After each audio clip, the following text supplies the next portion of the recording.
Baik, mari saya ajak Bapak dan Ibu untuk buka bersama dengan saya dalam Mazmur pasal 46, Bapak Ibu, ayat 10 sampai dengan ayat yang ke-11. Mazmur pasal 46, ayat yang ke-10 sampai dengan ayat yang ke-11. Nah, Alkitab bilang ini, Bapak Ibu. Diamlah dan ketahuilah bahwa akulah Allah. Aku ditinggikan di antara bangsa-bangsa, ditinggikan di bumi. Tuhan semesta alam menyertai kita, kota benteng kita ialah Allah Yakub. Nah, mari saya ajak saudara untuk lihat dulu bersama dengan saya di ayat 10. Begini Bapak Ibu, ayat 10, kata pertama yang digunakan adalah kata ini, diamlah. Ternyata kata ini adalah kata penting, sebab Alkitab berupaya untuk mengkomunikasikan kebenaran ini untuk saudara dan saya bahwa kalau saudara dan saya tidak diam, yang akan terjadi adalah kita akan sukar untuk mengetahui siapa Tuhan yang sebenarnya. Itulah sebabnya mengapa tahapan yang paling pertama ini adalah tahapan penting yang saudara dan saya perlu memutuskan untuk melakukannya terlebih dahulu.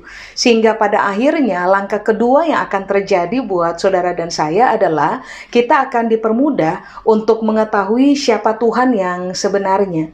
Nah, mari saya jelaskan dulu pengertian dari kata diam, Bapak Ibu.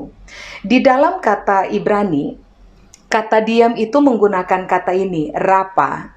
Rapa itu artinya adalah begini, Bapak Ibu. Yang pertama, diam karena kita menyadari keterbatasan kekuatan di dalam diri kita. Jadi pemazmur lagi bilang, kamu perlu berdiam. Dan adalah pada sebuah titik kesadaran bahwa kekuatan di dalam diri kamu itu terbatas.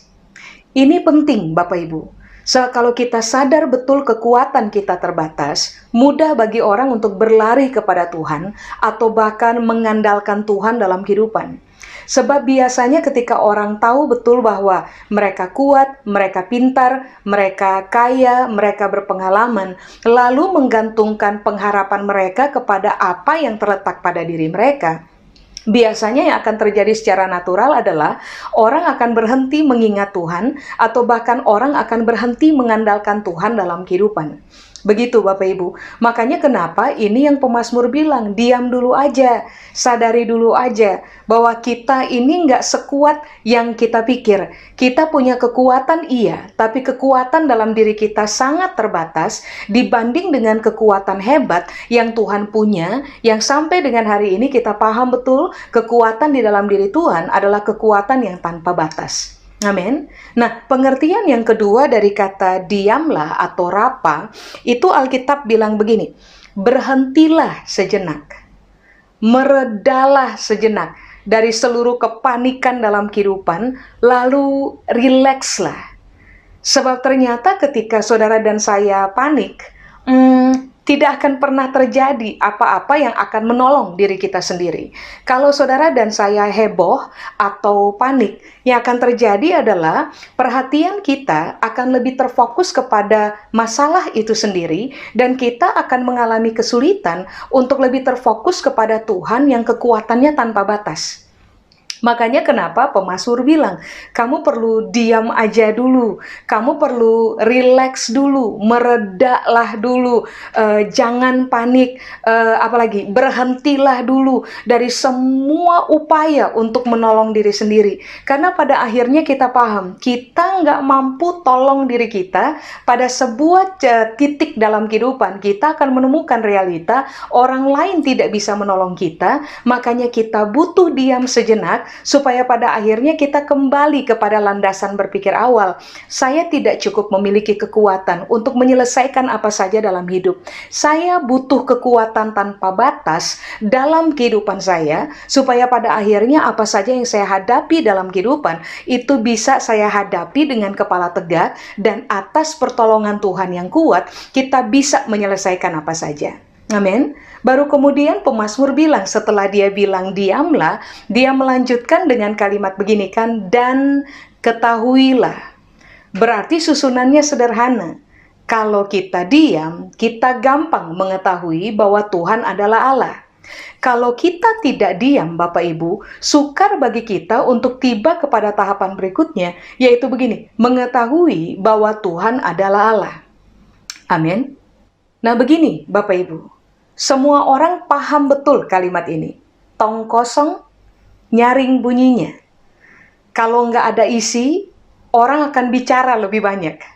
Tapi coba saudara perhatikan, semua yang punya isi, biasanya mereka di dalam diri mereka, biasanya mereka akan menjadi orang-orang yang jauh lebih tenang waktu menghadapi apa saja. Nah, ini yang Alkitab berupaya ajar buat kita, diam. Ketahui dulu siapa Tuhan, supaya kita ini nggak menjadi orang-orang yang tong kosong nyaring bunyi gitu. Karena tidak memiliki pengetahuan tentang siapa Tuhan, makanya kita gampang panik, kita gampang kita gampang mengembangkan cara berpikir yang salah. Kita kemudian gampang menyalahkan Tuhan, gampang menyalahkan orang lain, gampang menyalahkan keadaan yang sedang terjadi dalam kehidupan kita. Makanya tadi saya sudah bilang dari awal kepada Bapak dan Ibu bahwa memutuskan untuk diam, memutuskan untuk menyadari bahwa saya nggak cukup kuat untuk bisa handle apa saja dalam hidup. Saya butuh kekuatan Tuhan yang tanpa batas. Akan menolong saudara dan saya untuk mengalami kemudahan untuk mengetahui bahwa Tuhan itu Allah. Amin. Nah, mari kita belajar dulu kata ketahuilah dalam bahasa Ibrani itu menggunakan kata yada. Yada punya pengertian yang pertama adalah begini, Bapak Ibu. Belajar mengetahui. Jadi, ini yang Alkitab bilang. Kalau kamu tidak diam, kamu akan susah belajar. Tapi kalau kamu diam, kamu akan mampu untuk belajar. Belajar untuk apa? Ini yang Alkitab bilang, belajar untuk mengetahui. Dengan cara satu, yada itu artinya belajar untuk mengetahui dengan cara melihat atau melakukan observasi, kemudian belajar untuk melihat dengan cara mengenali, memahami, dan membuat perbedaan. Jadi Alkitab bilang, kalau kamu sadar bahwa kekuatan kamu terbatas, lalu kamu memutuskan untuk berhenti saja dulu, rileks saja dulu, kemudian mereda saja dulu, maka yang akan terjadi adalah kamu akan lebih terfokus untuk belajar, mengetahui siapa Tuhan, dengan cara melihat atau mengobservasi, mengenali, memahami, dan membuat sebuah pembedaan dalam pertimbangan berpikir kita. Makanya tadi saya bilang kepada saudara, masalah akan tetap ada, Bapak Ibu. Selama kita hidup, persoalan-persoalan akan tetap kita hadapi tiap-tiap hari. Tapi ini yang perlu Bapak Ibu dan juga saya kembangkan dalam pemahaman kita. Supaya pada akhirnya kita bisa deal dengan masalah yang ada, lalu menyelesaikannya dalam posisi sebagai orang-orang menang. Kita perlu diam, lalu lebih terfokus kepada upaya belajar. Belajar tentang siapa Tuhan dalam kehidupan kita. So, ketika orang paham betul siapa Tuhan dalam kehidupan kita, maka akan sangat mudah bagi Bapak, Ibu, dan juga saya untuk bergantung kepada Tuhan di dalam seluruh totalitas kekuatannya yang tanpa batas. Amin. Nah, begini Bapak Ibu, pemazmur tadi bilang, kalau kamu diam, lalu kamu belajar untuk mengetahui Tuhan, yang akan terjadi adalah kamu akan tahu bahwa akulah Allah. Nah, kata Allah di situ itu menggunakan kata Ibrani Elohim. Elohim itu punya pengertian Supreme God, atau orang juga menyebutnya dengan istilah Prime God. Allah pada posisi tertinggi, Tuhan pada posisi tertinggi, dan Tuhan yang terkenal karena keunggulannya, tidak bisa dikalahkan oleh siapa saja atau apa saja. Makanya kenapa pemazmur bilang, kamu perlu diam, supaya kamu bisa belajar bahwa Tuhan yang kamu sembah dalam kehidupan adalah Tuhan yang supreme, Tuhan yang prime, Tuhan yang menduduki posisi paling tinggi, dan Dia akan selalu unggul, tidak bisa dikalahkan dalam hidup. Kalau orang tidak diam, orang tidak belajar. Kalau orang tidak belajar atau orang gagal belajar, maka pemahaman yang benar mengenai siapa Tuhan dalam kehidupan mereka akan mengalami pengaburan dalam diri. Makanya tadi saya bilang, kalau pemahaman kita terhadap Tuhan mengalami pengaburan yang akan terjadi adalah, saudara dan saya akan sukar sekali untuk mengandalkan Tuhan dalam kehidupan kita. Kita akan lebih cenderung mengandalkan diri sendiri dengan semua pemahaman yang kita pahami tentang diri sendiri, bahwa saya kuat, saya kaya, saya pintar, saya berpengalaman, saya bisa tolong diri saya. Nanti saudara akan lihat bahwa pada satu titik saudara dan saya pun akan menemukan bahwa ternyata kita tidak bisa tolong diri kita, dan yang bisa tolong diri kita cuma satu saja, Supreme God atau Prime God, Tuhan tertinggi dan Tuhan yang selalu unggul dalam kehidupan. Amin. Nah, kata Elohim, pengertian yang berikutnya adalah begini: Tuhan yang besar, Tuhan yang perkasa, dan Tuhan yang benar. Jadi ini yang Alkitab bilang, sangat penting bagi saudara dan saya untuk diam lebih dulu, supaya pada akhirnya dari proses pembelajaran kita, saudara dan saya akan menemukan sebuah pemahaman, pengenalan tentang Tuhan, bahwa Dia Supreme God atau Prime God, tapi Dia juga adalah Tuhan yang besar, Tuhan yang perkasa, dan juga Tuhan yang benar. Amin. Nah, ini penting Bapak Ibu. Sebab kalau saudara dan saya tidak tiba kepada pemahaman ini, bahaya buat kita. Lalu coba saudara lihat kalimat berikutnya di ayat ke-10. Aku ditinggikan di antara bangsa-bangsa, kemudian ditinggikan di bumi. Bapak Ibu, bahkan bangsa-bangsa pun somehow meninggikan Tuhan karena Dia adalah Elohim. Bahkan bumi pun meninggikan Tuhan karena Dia adalah Elohim. Nah, apa yang harus kita kerjakan adalah kita harus mengerjakan hal yang sama. Tapi hal yang sama hanya akan bisa terjadi dalam kehidupan kita, yaitu kita akan dikenal sebagai orang yang meninggikan Tuhan ketika saudara dan saya ada pada kemampuan untuk mengetahui dan memahami dan mengenal siapa Tuhan yang sebenarnya. Saya yakin saudara telah tahu betul bahwa berkali-kali saya berbagi kepada saudara bahwa cara satu-satunya supaya saudara dan saya mudah mengenali Tuhan dalam kehidupan kita, mudah untuk mempelajari Tuhan dalam kehidupan kita, adalah melalui firman-Nya. Siapa belajar firman sungguh-sungguh, mereka akan sangat paham siapa Tuhan, mengenali Tuhan, dan bisa membuat pembedaan dalam pertimbangan mereka mengenai Tuhan itu sendiri. Sehingga pada akhirnya, saya ulang, saudara dan saya akan sangat mudah untuk mengandalkan Tuhan in any cases in life, dalam semua kasus kehidupan yang kita hadapi tiap-tiap hari. Makanya kenapa pemazmur bilang, diam dulu. Jangan heboh dulu, jangan gampang mengeluh dulu, jangan gampang bersuara dulu, jangan gampang panik dulu. Lebihlah terfokus kepada upaya belajar sampai kita mengenali siapa Tuhan. Supaya waktu orang menghadapi apa saja, saudara dan saya menghadapi apa saja, pada akhirnya orang akan menemukan dan kita juga akan menemukan diri kita tenang menghadapi apa saja. Amin. Nah, coba sekarang saudara bisa lihat dengan saya di ayat 11. Ini menarik ayat 11 Bapak Ibu, sebab di ayat 11 pemazmur bilang, Tuhan semesta alam menyertai kita. Kota benteng kita ialah Allah Yakub, Sela. Coba saudara perhatikan, Tuhan semesta alam. Saya yakin betul saudara pernah berdiri di puncak gunung, lalu kemudian melayangkan pandangan ke sekeliling. Saudara akan melihat bahwa satu, memang pemandangan yang kita lihat indah, tapi yang kedua, betapa luasnya daerah atau wilayah yang sedang kita lihat di depan matanya kita. Walaupun kita tahu pandangan mata kita terbatas, waktu kita di puncak gunung dan melihat sekeliling, kita bisa melihat betapa luasnya yang kita lihat. Tapi ingat baik, pandangan kita tetap terbatas. Nah, masalahnya ini yang Alkitab bilang, Tuhan itu bukan pribadi yang hanya unggul pada sebuah batasan wilayah tertentu. Tuhan bukan satu pribadi yang begini, yang besar, yang perkasa, yang benar hanya pada sebuah cakupan kasus tertentu. Bukan, Pak Ibu. Alkitab bilang Tuhan itu Tuhan semesta alam.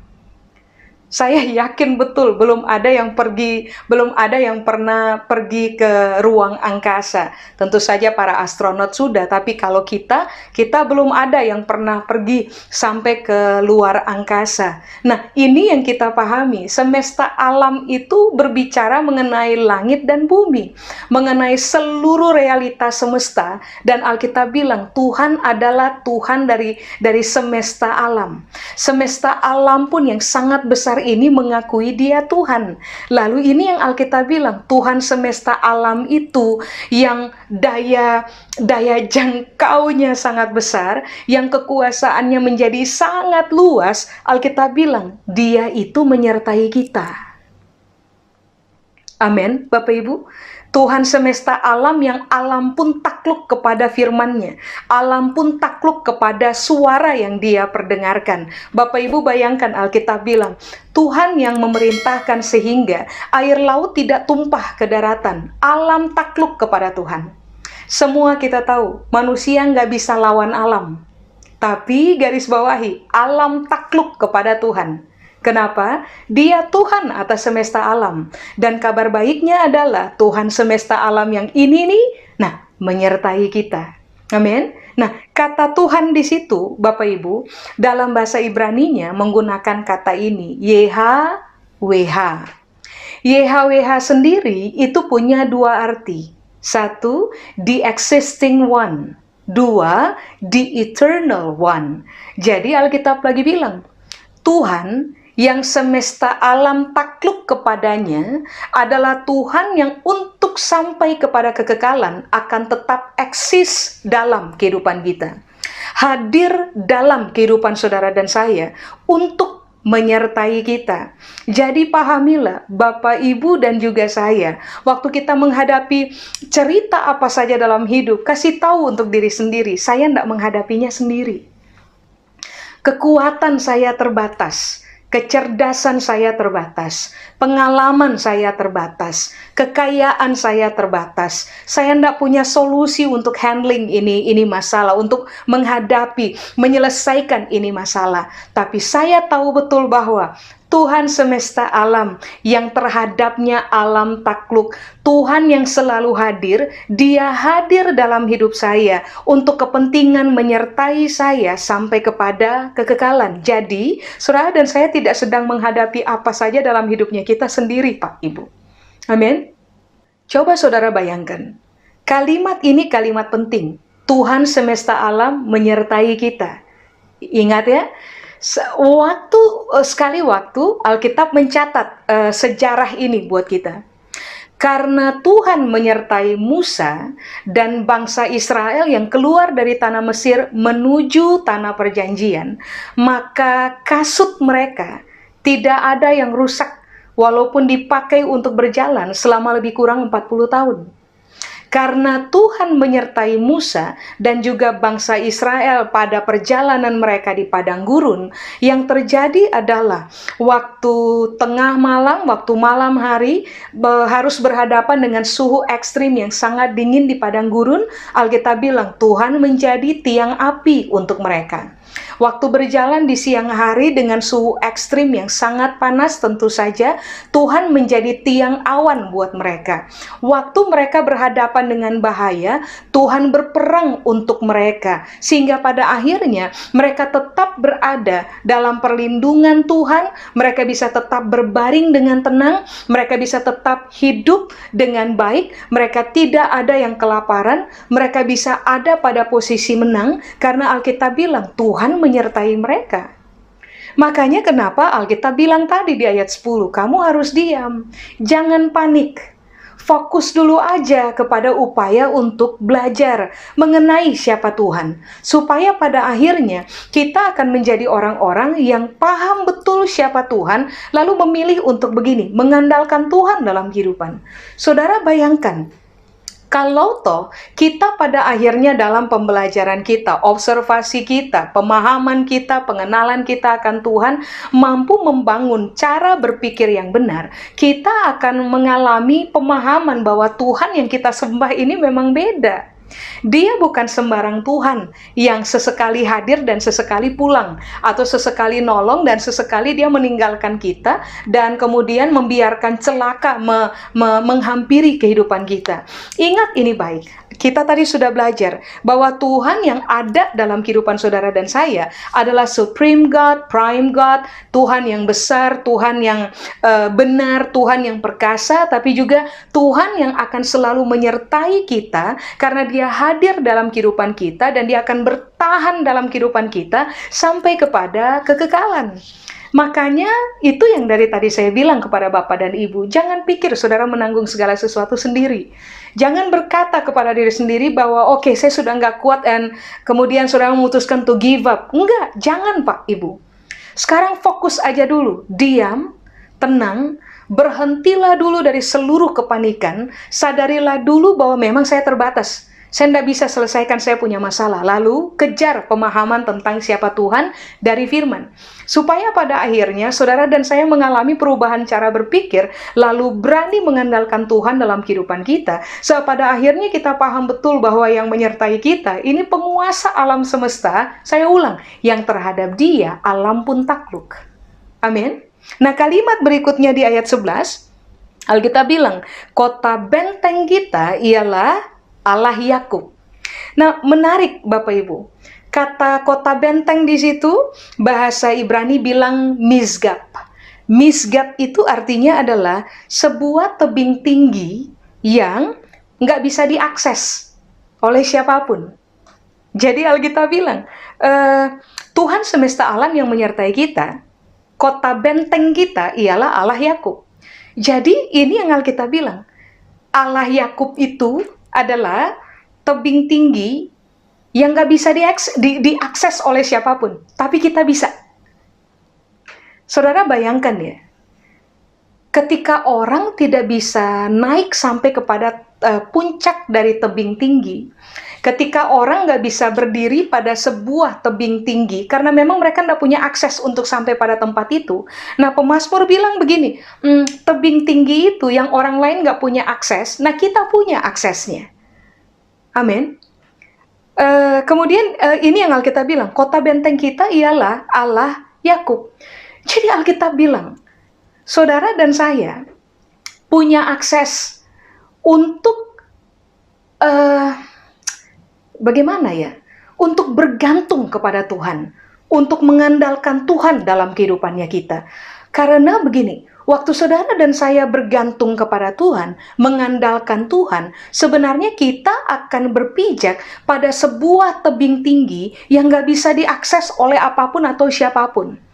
Tentu saja saudara masih ingat bahwa sekali waktu dalam sesi pengajarannya, Yesus pernah berkata, barang siapa membangun rumah di atas batu karang, which is kemudian Paulus menulis bahwa batu karang yang dimaksud adalah Yesus sendiri, Kristus sendiri, firman itu sendiri. Paulus bilang, tapi begini Yesus bilang, barang siapa membangun rumah di atas dasar batu karang, waktu badai datang menerpa, rumah itu akan tetap tegak berdiri.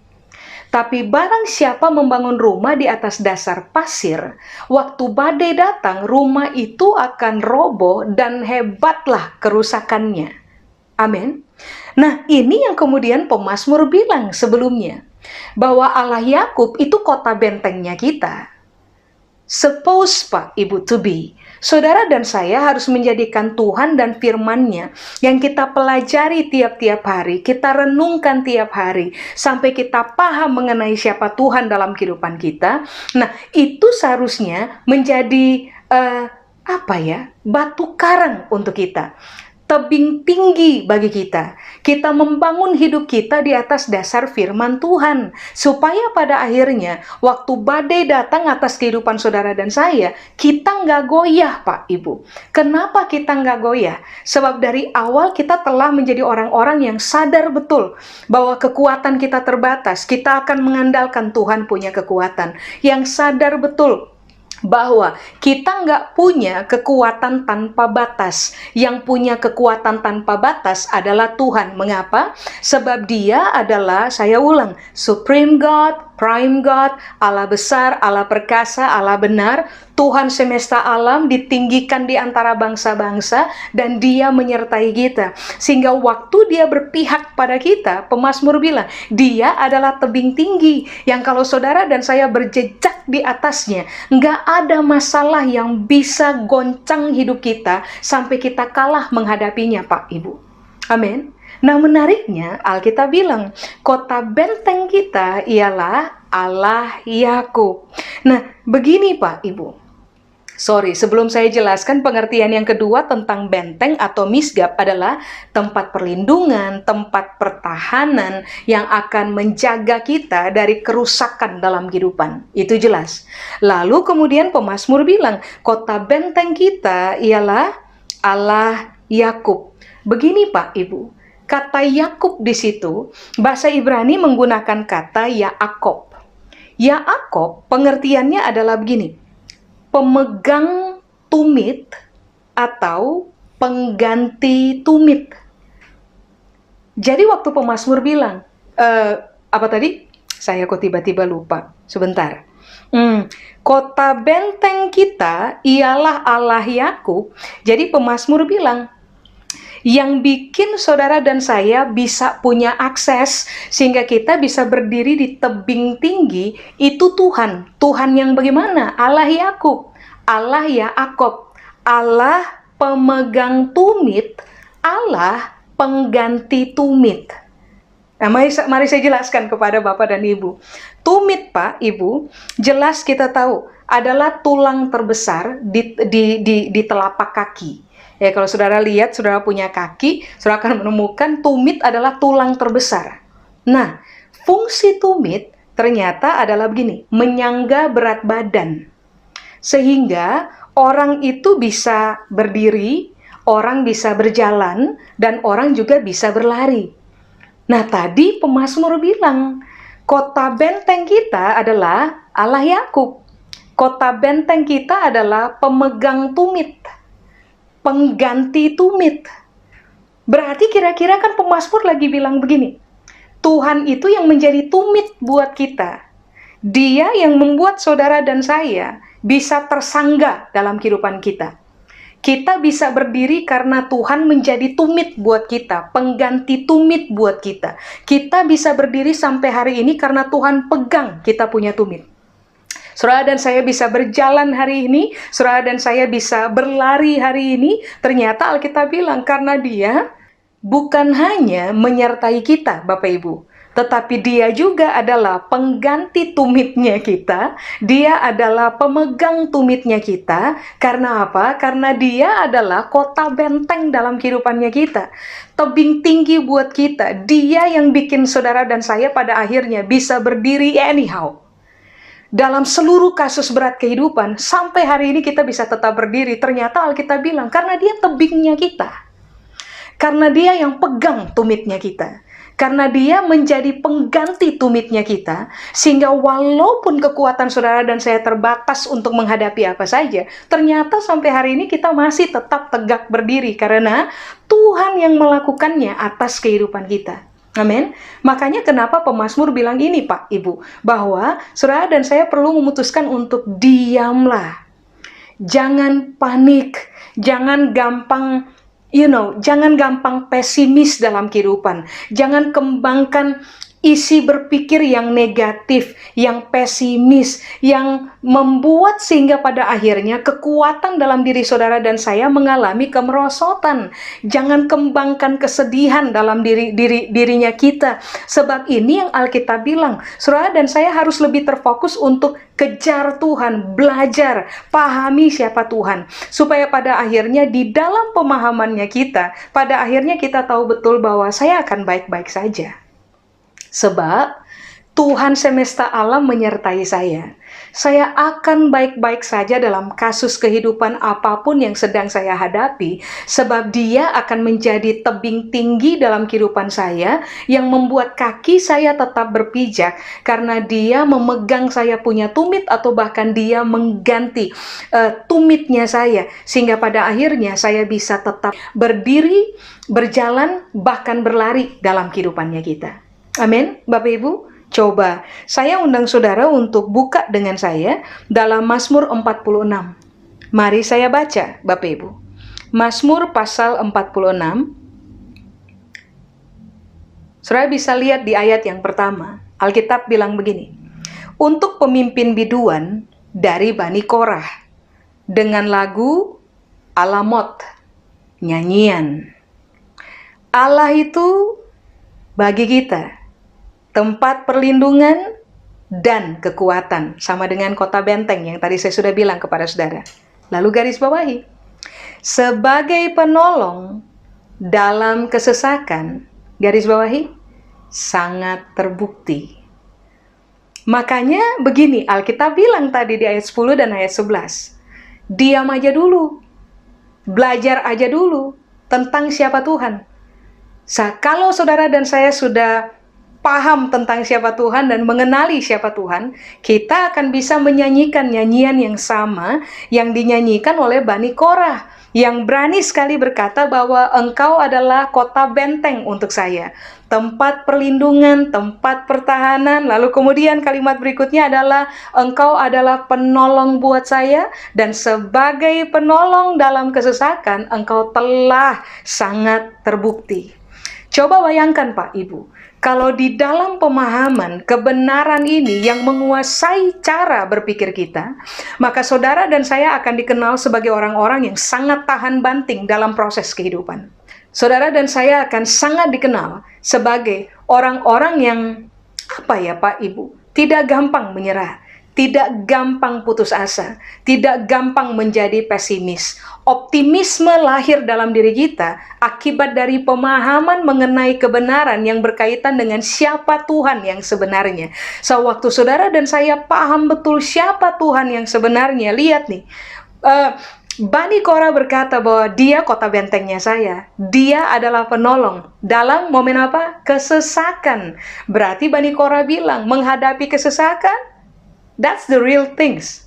Itu adalah hal nyata yang memang kita harus hadapi. Tapi tenanglah, dia adalah kota benteng yang akan menjadi penolong. Justru waktu kita mengalami kesesakan, dia akan mempertontonkan siapa dirinya. Makanya kenapa Alkitab bilang, diamlah dan ketahuilah bahwa Tuhan itu Allah. Diam dulu supaya kamu bisa lihat bahwa dia itu terbukti dari angkatan ke angkatan sebagai penolong dalam kesesakan. Amin, Bapak Ibu. Lalu kalimat berikutnya, ayat berikutnya Alkitab bilang, sebab itu kita tidak akan takut. Sekalipun bumi berubah, sekalipun gunung-gunung goncang di dalam laut, sekalipun ribut dan berbuih airnya, sekalipun gunung-gunung goyang oleh geloranya. Kota Allah, kediaman yang maha tinggi, disukakan oleh aliran-aliran sebuah sungai. Allah ada di dalamnya, kota itu tidak akan goncang. Allah akan menolongnya menjelang pagi. Jadi coba saudara bayangkan. Karena pemahaman mengenai Tuhan itu kota benteng. Pemahaman mengenai Tuhan itu akan menolong dalam kesesakan, dan itu sudah terbukti. Makanya Bani Korah dalam nyanyiannya bilang begini, kita nggak takut. Kita nggak takut waktu gunung bergoncang. Lalu gunung bergoncang di dalam laut, sekalipun ribut dan berbuih airnya, sekalipun gunung-gunung goncang oleh geloranya. Bani Korah bilang, kita nggak takut. Pertanyaannya adalah how come? Sederhana saja. Pemazmur sudah bilang, makanya diam. Nggak usah panik, nggak usah heboh dengan kasus dalam kehidupan. Diam dulu, fokus pelajari siapa Tuhan. Kenali siapa Tuhan dalam kehidupan. Supaya pada akhirnya waktu gunung bergoncang, saudara dan saya akan memutuskan untuk menjadi tenang. Lalu begini, nggak takut menghadapi apa saja. Kenapa? Kita tahu betul, selama ada Tuhan di dalam kita, ayat 5 bilang, kita tidak akan bergoncang. Makanya tadi kenapa pemazmur bilang Allah Yakub itu kota benteng saya. Dia adalah tebing tingginya saya. Yang lain bergoncang, saya enggak. Kenapa? Orang dia yang pegang saya punya tumit kok. Orang dia yang menjadi pengganti tumitnya saya. Kalau tumit yang lain gak kuat berdiri, dia adalah tumit untuk saya. Dia yang membuat sehingga saya memiliki tumit yang sangat kuat untuk bisa berdiri, berjalan, bahkan berlari. Makanya begini Pak Ibu, daripada saudara dan saya heboh, panik, kemudian menyerah dalam kehidupan, lebih baik ini yang Alkitab bilang, be still. Diamlah. Mulai beranjak kepada fokus berikutnya. Pelajari tentang siapa Tuhan. Amati siapa Tuhan dalam kisah kehidupan kita bersama. Tentunya saudara dan saya pernah mengalami pertolongan Tuhan. Kumpulkan seluruh cerita itu supaya pada akhirnya saudara dan saya, di samping kita belajar firman Tuhan, kita juga akhirnya belajar dari seluruh kisah hidup yang telah kita jalani bahwa Tuhan akan selalu berpihak buat hidupnya kita. Allah yang hebat itu, penguasa alam semesta yang terhadapnya alam pun takluk, itu menyertai kita. Sampai kepada kekekalan. Berarti saudara dan saya tidak punya alasan untuk menjadi takut dalam kehidupan, gentar, pesimis, menyerah, terfokus kepada keputusasaan, lari dari masalah. Enggak. Siapapun yang punya pemahaman benar mengenai siapa Tuhan dalam kehidupan, mereka akan tetap berdiri dan tetap berdiri sampai akhir sebagai orang-orang yang tidak goyang, orang-orang yang menang sebab telah memiliki landasan berpikir benar, meyakini siapa Tuhan yang sebenarnya. Amin. Saya selesai Bapak Ibu. Saya mendorong saudara untuk terfokuslah belajar firman Tuhan. Terfokuslah mengobservasi bagaimana Tuhan bekerja dalam kehidupannya kita. Supaya kita menjadi orang-orang yang isinya bagus di dalam. Supaya pada akhirnya kalau isi kita bagus di dalam, saudara dan saya akan bisa tenang menghadapi apa saja dalam kehidupan. Dan kita tidak takut menghadapi apa saja. Kita bukan tong kosong yang nyaring bunyinya. Kita punya isi di dalam kita. Isi di dalam kita adalah pemahaman akan kebenaran, pemahaman mengenai siapa Tuhan yang telah terbukti dari angkatan ke angkatan. Itulah sebabnya kenapa kita akan tetap menghadapi kasus dalam kehidupan, tetap deal dengan seluruh proses dalam kehidupan, dan kita tahu bahwa cerita akhirnya adalah kita akan tetap keluar sebagai pemenang karena Tuhan menyertai kita. Amin. Baik, mari saya ajak Bapak dan Ibu kita berdoa bersama. Saya berdoa kiranya firman ini termeterai dalam pemahaman kami, supaya waktu kami menjalani hari-hari kami, justru di awal tahun 2021 ini, kami bisa menjalani hari dalam ketenangan. Kami bisa menjalani hari tanpa takut, saat kami tahu betul bahwa ada Allah Yakub yang menyertai kami, yang memegang tumit kami menyertai kami, yang menjadi pengganti atas tumit kami menyertai kami, penguasa alam semesta, Allah yang ditinggikan oleh bangsa-bangsa, dihormati oleh alam, menyertai kami, tinggal di dalam kami. Kami tidak akan goyah, kami tidak akan goyang. Tuhan yang menjadi penolong dalam kesesakan dan telah terbukti selama berabad-abad, berpihak dalam hidup kami. Sehingga di dalam proses berat sekalipun, kami tahu bahwa proses ini akan selesai, dan waktu selesai, kami akan tetap berdiri teguh di atas tebing tinggi, karena Tuhan telah menjadi batu karang dalam kehidupan kami, dan kami akan tetap berjejak sebagai pemenang dalam kehidupan.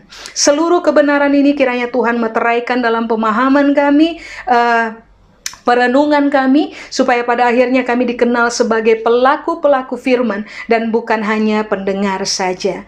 Berkati kami waktu kami taat kepada firman Tuhan, untuk Tuhan seluruh kemuliaan. Di dalam nama Yesus kami berdoa. Amin. Tuhan memberkati Bapak Ibu.